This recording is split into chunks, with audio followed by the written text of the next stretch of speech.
Hello everyone and welcome back. So last के video में हमने देखा था कि कैसे हम पाथ्स और सर्किट बनाते हैं और उसके बाद हमने देखा था कि ट्रीज क्या होते हैं, राइट। ग्राफ में ट्रीज क्या होते हैं और ट्रीज का एक लाइव एग्जांपल जो हमारे सामने है वो है river and its tributaries. Okay, so अब हमारे सामने जो एक नया टॉपिक है, जैसा कि मैंने आपको कहा था, वो है मैट्रिक्स रिप्रेजेंटेशन। वो है मैट्रिक्स रिप्रेजेंटेशन। किसका मैट्रिक्स रिप्रेजेंटेशन? ग्राफ का। तो क्योंकि हमें पता है ग्राफ दो तरह के होते हैं, एक होता है अनडायरेक्टेड ग्राफ और एक होता है डायरेक्टेड ग्राफ, राइट। सो इस वजह से मैट्रिक्स रिप्रेजेंटेशन भी दो तरह के होते हैं। जब भी हम अनडायरेक्टेड के लिए बात करेंगे, तब हम मैट्रिक्स में लिखते हैं 1 अगर उन दो वर्टेक्स के बीच में कोई एज एग्जिस्ट करती है। अगर जो हम दो वर्टेक्स की बात कर रहे हैं उनके बीच में अगर एज एग्जिस्ट करती है तो 1, अदरवाइज वी राइट 0। ठीक है। मैट्रिक्स को किससे लिखा जाता है? Capital M which is equal to MIJ। जहां पर I और J क्या डिनोट करते हैं? I और J डिनोट करते हैं रोज और कॉलम्स को, क्योंकि मैट्रिक्स कैसे बनता है? ऐसे बनता है। तो मैट्रिक्स में रोज होते हैं और कॉलम्स होते हैं, राइट। अब बारी आती है कि अगर मेरे पास डायरेक्टेड ग्राफ हुआ तो क्या होगा? तो जब भी मेरे पास डायरेक्टेड ग्राफ होता है तो क्या होता है कि एक वर्टेक्स से दूसरे वर्टेक्स के लिए मेरे पास कोई डायरेक्शन गिवन होती है। क्या होती है? डायरेक्शन गिवन होती है। तो यहां पर आती है वैल्यू 1 अगर जो एज है वो उस वर्टेक्स से, जिस वर्टेक्स की मैं बात कर रहा हूं उस वर्टेक्स से अवे जा रही हो, एज इज गोइंग अवे। ठीक है। -1 आता है अगर एज उस वर्टेक्स की टुवर्ड्स जा रही हो, यानी कि एज इज गोइंग टुवर्ड्स। ठीक है। सपोज करिए अगर मैं एक वर्टेक्स हूं, अगर कोई एज मेरी तरफ आ रही है तो वो वैल्यू हुई -1, और अगर कोई एज मुझसे निकल के जा रही है तो वो क्या हुई? Value +1 and 0 otherwise. यानी कि अगर जो मैं दो वर्टेक्स की बात कर रहा हूं उसके बीच में कोई एज नहीं हुई तो उसकी वैल्यू क्या हो जाएगी? 0। ठीक है। एग्जांपल देखते हैं। चलिए, सपोज करिए ये मेरा एक ग्राफ है जिसमें V1, V2, V3, V4 चार वर्टेक्स है। ठीक है। अभी क्या है? ये अनडायरेक्टेड ग्राफ है। क्या है ये? Undirected graph. तो अगर मैं अनडायरेक्टेड ग्राफ की मैट्रिक्स बनाऊं V1, V2, V3, V4, ठीक है। अब देखो, V1 से V1 के बीच में कोई एज है, यानी सेल्फ लूप है? नहीं है। इसका मतलब V1 से V1 पे क्या आ जाएगा? 0। V1 से V2 पे एज है। V1 से V3 पे, V1 से V3 भी है। V1 से V4, V1 to V4 नहीं है। ठीक है। कैसे पढ़ते हैं? इधर से जाते हैं और इस डायरेक्शन में। ओके, सो V2 से V1, V2 और V1 कनेक्टेड है? हाँ है। V2 और V3 है, लेकिन V2 और V2 कनेक्टेड नहीं है। यहां पर कोई सेल्फ लूप है? नहीं, तो 0। V2 से V3 है, V2 से V4 नहीं है। ऐसे ही V3 और V1, V3 से V1 यस, V3 से V2 यस, सेल्फ लूप नहीं है, और 1 V3 से V4।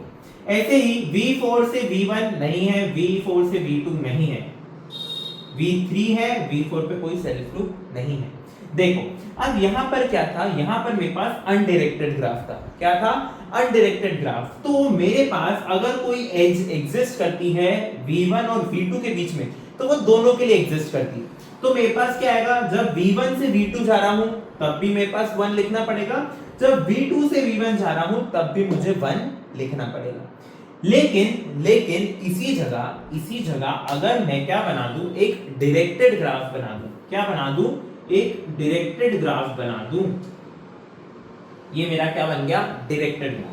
अब इसका वर्टेक्स बना के इसका मैट्रिक्स बना के देखते हैं, v2 v3 v4 v1 v2 v3 v4 and then this. Okay, अब देखो v1 से v1 पे कोई है, v1 से v1 पे नहीं है तो 0, v1 से v2, अब v1 से v2 की तरफ कोई एज जा रहा है, लेकिन v1 से v2 में उल्टी डायरेक्शन पे कोई एज नहीं है, यानी कि v1 से निकल रहा है, v1 से बाहर जा रहा है, v1 से बाहर, तो v2 के लिए क्या आएगा, +1। ऐसे ही v1 से v3 की डायरेक्शन में जा रहा है, v1 to v3 in the direction, तो +1। देखो अगर गोइंग अवे है तो +1, अगर टुवर्ड्स आ रही है तो -1, और अगर नहीं है तो 0। सो v1 से v2 की तरफ जा रहा है, v1 से v2 की तरफ जा रहा है तो +1। ऐसे ही v1 से v4 है ही नहीं तो 0। अब बारी आती है v2 से v1 h तो है, लेकिन v2 की तरफ आ रहा है, v2 से v1 में v2 की तरफ आ रहा है, इस वजह से -1।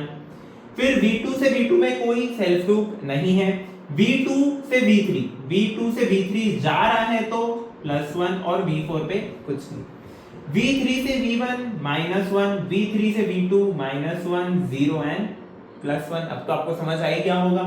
v1 के लिए देखो v4 के लिए v1 से कुछ नहीं है, v2 से कुछ नहीं है, और v3 में उसकी तरफ जा रहा है, तो v4 से v3 में -1 एंड देन 0।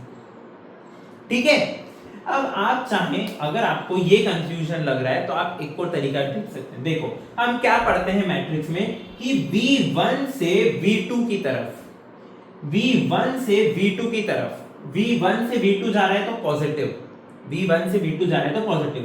अब v2 से v1 कोई जा रहा है क्या, कोई जा रहा है नहीं, लेकिन एज तो है, तो क्या हो गया, माइनस। क्यों, क्योंकि इस डायरेक्शन में कुछ नहीं है, इस डायरेक्शन में कुछ नहीं है, इसके उल्टी डायरेक्शन में। तो जब भी हम उल्टे को डिनोट करते हैं तो हम यूजुअली माइनस से डिनोट करते हैं, राइट। इंटीजर्स में भी क्या होता है, अगर मुझे ये मेरा 0 है इस डायरेक्शन में तो पॉजिटिव, उल्टी डायरेक्शन नेगेटिव, राइट।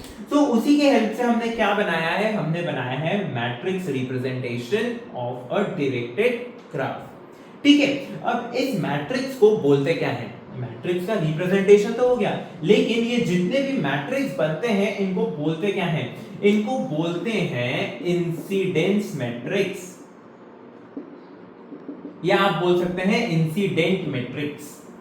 ठीक है, क्यों, क्योंकि एजेस क्या हो रही है, एक दो वर्टेक्स हैं उनके बीच में इंसिडेंट हो रही है, एक वर्टेक्स से दूसरे पे इंसिडेंट हो रही है, इंसिडेंट मतलब उसकी तरफ जा रही है या फिर उनको जोड़ रही है। ओके, तो इस वजह से इन मैट्रिक्स को क्या बोलते हैं, इंसिडेंस मैट्रिक्स। बाकी इंसिडेंस मैट्रिक्स की जो प्रॉपर्टीज होती है वो आपको नोट्स में मिलेगी। आपको कहां मिलेगी, नोट्स में, तो आपको नोट्स चेक करने ही पड़ेंगे। और इसके अलावा और भी एग्जांपल्स हैं जो आपको नोट्स में मिलेंगे डायरेक्टेड ग्राफ और अनडायरेक्टेड ग्राफ के। तो इसी के साथ मिलते हैं अगले वीडियो में किसी नई प्लेलिस्ट के साथ, और तब तक के लिए thank you for watching and keep supporting.